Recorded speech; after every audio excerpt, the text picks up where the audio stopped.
lihat hasil nih tentang pemahaman modern masyarakat saat ini kan modern itu berarti peralatannya canggih, terus penanganannya juga dengan metode yang terbaru. Sedangkan doa kan tetap dengan metode lama, terus terkesan mistis. Tapi kalau dilihat dari hasil, terkesan modern yang doa lebih daripada yang digunakan dengan alat-alat modern. Iya, karena begini, kalau doa itu apa ya? Jadi percaya dulu gitu, bukan penelitian dulu. Oh, Kalau penelitian dulu, saya yakin doa itu pasti tetap di atas sains. Sekarang gini, ada nggak penelitian yang menjelaskan tentang orang yang sakit kepala dipegang kepalanya terus baca Bismillah 7 kali dengan Bismillah hisabi Bismillah maafi Bismillah itu hadis Nabi. Masa iya Nabi melakukan kebohongan publik untuk menyebutkan bahwa ini bisa menyembuhkan sakit kepala? Yang jadi permasalahan adalah kita belum pernah membuka secara saintifik. Kenapa pesantren-pesantren tidak mau membuka laboratorium untuk meneliti itu? Sekarang kan sudah canggih, bagaimana caranya, energinya seperti apa, kemudian vibrasinya seberapa, gelombangnya segede gimana, apakah dia masuk gelombang delta, gelombang alpha, gelombang beta, gelombang theta, gelombang apa loh. Kemudian ini ketika orang membacakan kalimat itu apa yang terpancar, spektrum warna apa, kemudian apa dampaknya, itu kan belum ada. Sebetulnya itu fisika sejati itu.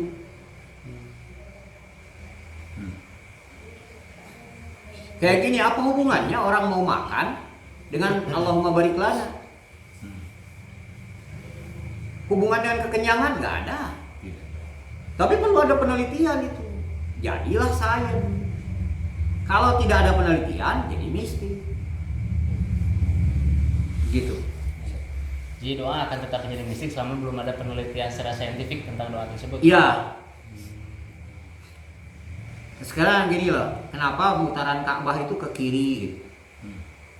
Berlawanan dengan arah jarum jam? Kan belum ada penelitian sampai hari ini. Kita belum bisa memutuskan. Baru sampai ke ya diduga-diduga aja. Dan kalau dugaan-dugaan itu, hipotesa-hipotesa itu kan perlu pembuktian. Tapi itu misalnya dibolehkan gitu bang oleh ulama sebelumnya penelitian tentang hal-hal yang bersifat katakanlah keimanan gitu misalnya. Nah, itu kan penelitian ke makhluk Tuhan, bukan ke Tuhannya. Objeknya bukan Tuhan, objeknya makhluk Tuhan. Kalau objeknya makhluk Tuhan, itu harus dilakukan oleh manusia. Contoh, Nabi menyebutkan bahwa air Zam-Zam itu menyembuhkan segala penyakit. Sejenis penyakit apa yang bisa disembuhkan oleh air Zam-Zam? Kemudian kandungan air Zam-Zam itu apa? Itu harusnya kan diteliti, bukan tiba-tiba ditutup jam-jamnya. Terus bukan hanya jam-jam, Nabi pernah menyebutkan juga dengan sumur Jirona. Nah, sekarang tidak ada itu, Jirona itu susah ditemukan air.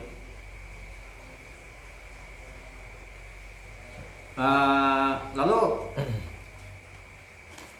kalau dalam satu hadis ada yang seolah-olah sepertinya agak jorok gitu kan. Tapi itu bukan jorok, itu harusnya diamati, diteliti. Misalnya gini, ada sebuah kubangan dalam hadis itu. Kubangan itu tempat membuang sampah-sampah haid yang disebut dengan sumur budoah. Tapi kemudian dalam hadis itu diceritakan Nabi berwudu dari situ. Ya terlepaslah orang mau mengatakan bahwa maknya gitu. Mengapa Nabi berwudu di situ? Nah, kalau memang benar terjadi itu sumur budoah sebetulnya bisa diteliti juga. Kenapa? Apakah air di sumur budoah itu membuat netral? Kemudian bakteri atau virus atau penyakit atau apa yang kekotoran yang ada pada bekas pembungkus haid itu tidak berpengaruh karena masuk di sumur itu. Kemudian apakah berlaku bagi sumur-sumur yang lain? Ini kan belum ada penelitian. Jadi kita jangan asbun gitu, asal bunyi. Karena kubangan itu kecil, kemudian dimasukin sampah-sampah bekas haid, kemudian Nabi pernah wudu, kemudian tiba-tiba turunnya di Indonesia ada kubangan kecil yang seperti di situ, kemudian dimasukin dipakai ngebuang softtek misalnya di situ, kemudian kita pakai wudhu. Ini karena Nabi pernah berwudhu dalam air yang seperti itu. Nah ini kan pertanyaannya harus diteliti, nggak bisa disamakan begitu saja. Airnya mengandung apa, sama atau tidak? Jangan-jangan air yang di sumur wudu'ah itu bisa menetralisir. Dan Nabi hanya mengatakan secara mistik waktu itu, belum menjadi sains. Kenapa dalam Al-Quran disebutkan ada buah delima, ada pisang, ada zaitun, ada buah tin? Ini ada apa sih sebetulnya? Kan sekarang baru diteliti manfaatnya saja. Kemudian kenapa sampai aspek teologis normatif masuk dalam kitab suci buah-buahan itu? Kurma masuk di situ, madu. Ini ada apa? Kenapa tidak mengatakan semua buah-buahan? Ya mungkin di Indonesia ada jengkol misalnya. Kenapa tidak masuk dalam Al-Quran? Nah itu pasti ada sesuatu yang menjadi rahasia Allah. Rahasia teologis normatifnya, rahasia agama di situ ada apa? Ya, karena delima kan tidak hidup di kota Mekah pada saat itu. Kemudian pisang juga tidak ada pohon pisang di kota Mekah waktu itu. Tapi tiba-tiba dalam Al-Quran muncullah kata pisang, muncullah jahe. Janjabil itu tidak hidup di Mekah. Malah di kita banyaknya. Nah kemudian Rasulullah itu pakai apa? Ini Allah menginformasikan kepada Nabi Muhammad untuk menjelaskan tentang janjabil, tentang segala macam. Nah, apa manfaatnya? Sekarang di tempat-tempat yang ditumbuhi tumbuhan-tumbuhan itu kita bisa melakukan penelitian. Itu manfaatnya. Mungkin zaman Nabi mistik aja. Makan kurma 3, ini ada apa? Kenapa Nabi memakannya 3? Coba kita makan 4, pengaruhnya apa? Coba kita makan 3, pengaruhnya apa? Coba kita makan 7, pengaruhnya apa? Coba kita makan 8, pengaruhnya apa? Itu penelitian, itu nanti keluarnya saintifik. Ya pokoknya mah udah makan 3 saja, nah itu mistik. Itu aja gampang. Izin Bah, satu pertanyaan lagi Bah. Tadi ada satu ungkapan bahwa dari segi doa itu harus percaya dulu, baru istilahnya akan dapat dijadikan sains. Tapi saya belum menemukan secara langsung Bah. Mungkin ada, cuman saya belum dengar salah satu doa Nabi yang sempat disayangkan atau pada zaman Rasul ketika Rasul berdoa langsung terbukti secara nyata atau sains gitu Bah. Ada nggak Bah salah satu contoh yang pernah Rasul lakukan di umum gitu Bah, salah satu doa yang menjadi proses saintifikasinya itu kesini kan. Ada juga sih banyak mungkin yang saintifik pada saat zaman Rasul itu, tapi Rasul tidak menyebutkan saintifiknya karena belum ada keilmuannya untuk itu. Jadi pada masa Rasul cukup cek Allah, kata Allah A, itu Rasul menyampaikan saja A. Kemudian para sahabat ngikuti aja karena para sahabat itu jiwanya samina wa atona. Apa yang didengar kemudian dia mengikuti. Ya kalau dimensi keilmuan sains waktu itu sudah masuk ke Arab, itu pasti para sahabat melakukan penelitian. Ini kan metodologi penelitiannya nggak ada, belum ada. Sama seperti sekarang masuk ke pesantren, metode penelitian di pesantren itu belum ada. Untuk sains. Baru menimbang, misalnya melakukan kias gitu dalam ijtihad. Itu pesantren baru sampai ke situ sekarang. Bagaimana ini kias aulawi, kias musawi. Kemudian zaman Nabi ini, kalau zaman sekarang apa, itu baru itu aja. Mungkin zaman Nabi itu judi, zaman sekarang ini togel misalnya. Nah kayak gitu-gitu aja gitu. Pengimbangan itu aja. Kemudian istidlal menggunakan dalil-dalil yang sudah diciptakan oleh para ulama usul sebelumnya. Nah sementara untuk metodologi baru tentang pengungkapan sains, pesantren sekarang belum membuka kelihatan. Hmm. Belum membuka atau tidak terbuka kita nggak tahu. Kapan mau membuka itu kita juga nggak tahu. Karena seringkali ada cara pandang yang begini, cara pandang keliru itu. Karena sains itu bukan bidang agama. Gitu. Nah ini pandangan yang keliru. Ya. Jadi yang disebut dengan agama itu universal, bukan parsial. Bahwa fisika itu bukan agama. Kenapa tidak membuat fisika yang agama? Ini bah, pernah bah. Iya. Tadi aja ngobrol sebenarnya orang petani banyak. Iya. Emang pengalaman Marina katanya mengenai panen gitu. Secara petani itu harus mendingan usung kaleci orang mah daripada usung langlayangan. Komo usung ayah sebelum kita usung kaleci langlayangan dan ke usung gangsing segoreng hari usung langlayangan teh kena buana so hampos mau bulan Januari Februari ya tetap masuk ke mana tabah? Nah itu saintifik kan ketika musim langlayangan otomatis pare kajejek deh ku budak kudangkeun. Jadi tidak normal keberadaan padi itu. Akibat. Yang akhirnya itu saintifik sebetulnya. Padahal ulin gangsing mah ulin di lapangan, ulin di sawah. Ulin main kaleci di lapangan. Ayo ulin langlayangan kapan kalayang nak tengah sawah jadi kejar hancurlah sawah. Dilayak akhirnya ya hampos otomatis. Ayo teh teu dihudangkeun ku budak alolap udang dihudangkeun deui gering keneh si parena masa panen geus deukeut. Parena gering otomatis mau ngisi gimana? Itu kan saintifik. Bukan soal mistik di situ. Menanggapi yang tadi bah maaf kan kalau pada saat Rasul dari segi ya ilmu sains atau ilmu alat-alat untuk mendukung apa yang dikatakan Rasul belum terlalu mendukung. Di zaman sekarang kan pesantren sudah banyak bermunculan di mana-mana dan alat-alat medis serta situasi pun mungkin sudah mulai mendukung, tapi justru saya merasa ada keterbelakangan dari mohon maaf dari doa sendiri. Banyak lebih orang yang cenderung berobat secara medis, padahal Rasul sempat menganjurkan secara doa. Mungkin itu ada salah satu faktor dari lingkungan atau bagaimana gitu bahwa kan setingkat Rasul saja sudah memberikan himbauan ketika salah satu tadi yang dicontohkan, misal ketika kita sakit kepala membaca bismillah 7 kali dan kalimah-kalimah yang lain.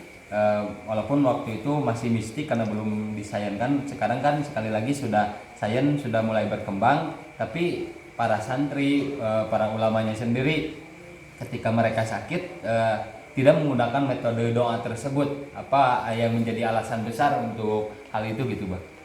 Bukan tidak menggunakan doa, tapi tidak menggunakan doa lafzi yang digunakan oleh Rasulullah. Jadi begini, itu karena kita sendiri yang menjelaskan tentang doa kaulinya itu, doa lafzinya itu terlalu mistik gitu. Jadi coba kita buka bahwa yang disebut dengan Bismillahirrahmanirrahim itu dengan atas nama Allah yang memberikan kesembuhan. Kalau Allah memberikan kesembuhan itu pakai apa? Itu pakai pengetahuan, pakai ilmu, sehingga ilmu itu diperoleh oleh para dokter itu. Nah, hanya sayangnya kita klaim-klaiman aja yang senangnya gitu kan. Berobat dengan doa musyrik gitu kan. Tapi ketika kita sebutkan bahwa itu dari Rasul, jadi pertentangan rame gitu kan. Senangnya begitu aja lah gitu. Kenapa kita tidak senang untuk meneliti? Ini kekeliruan kita. Kemudian kenapa sekarang pesantren sudah begitu banyak, pesantren-pesantren modern dan lain sebagainya, tapi tidak pernah muncul?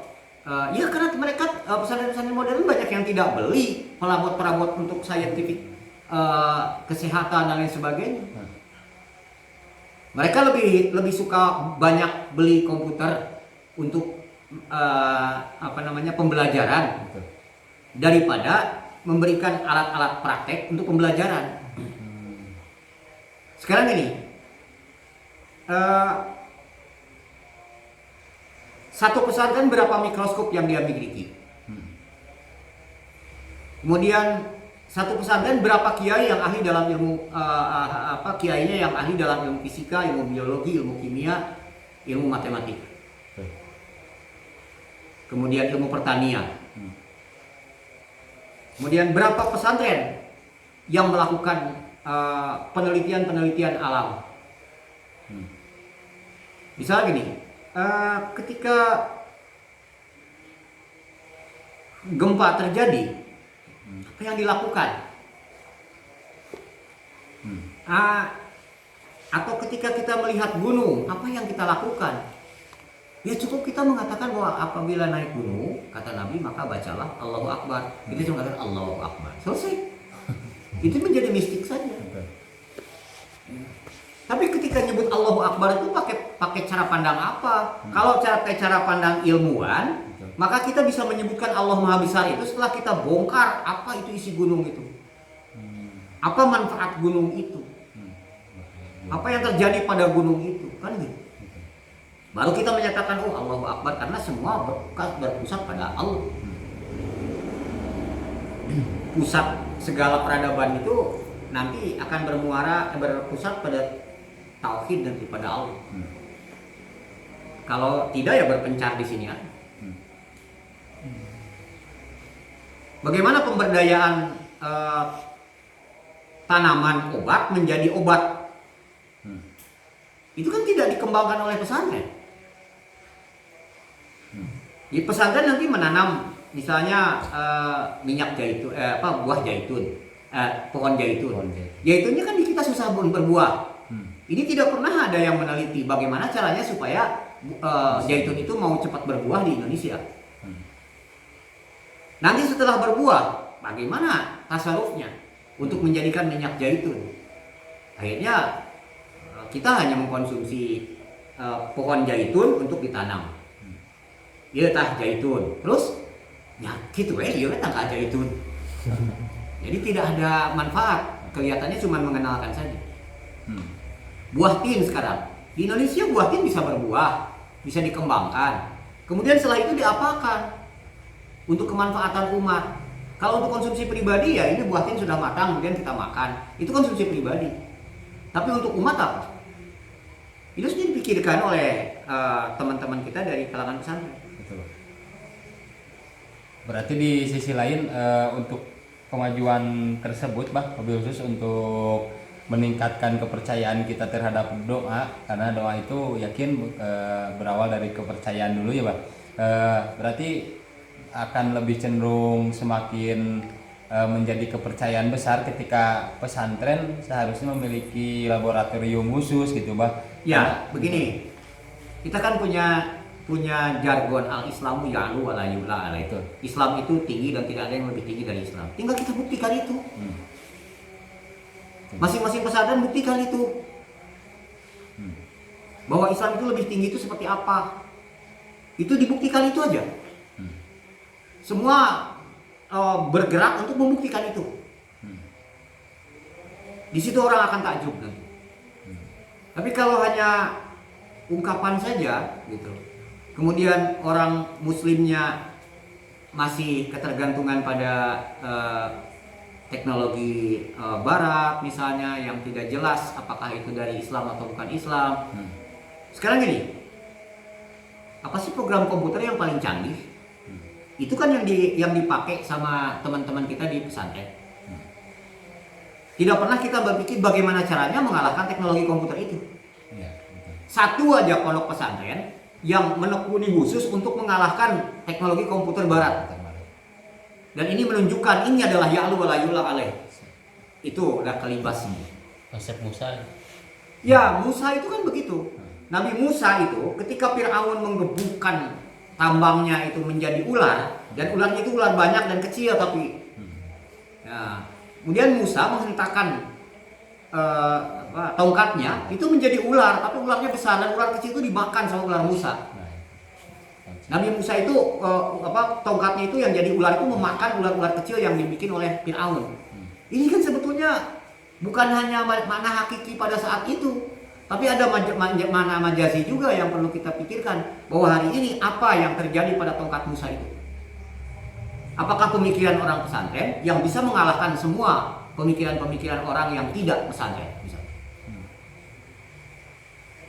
Nah, kita hari ini ketergantungan kita justru lebih besar pada orang-orang yang tidak memahami agama.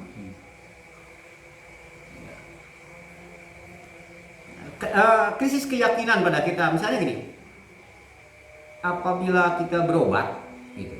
Tadi kan kita bicara tentang berobat. Betul. Kenapa sih kita harus mengabaikan berobat secara Rasul? Artinya bukan berarti harus mengabaikan berobat secara medis hari ini. Betul. Karena pengobatan medis hari ini itu harus hasil penelitian sains. Betul. Itu doa. Itu doa yang non labdi. Yang doa labdinya itu dilakukan oleh Nabi. Sekarang orang meninggalkan yang labdinya itu, mengambil yang hasil sainsnya saja.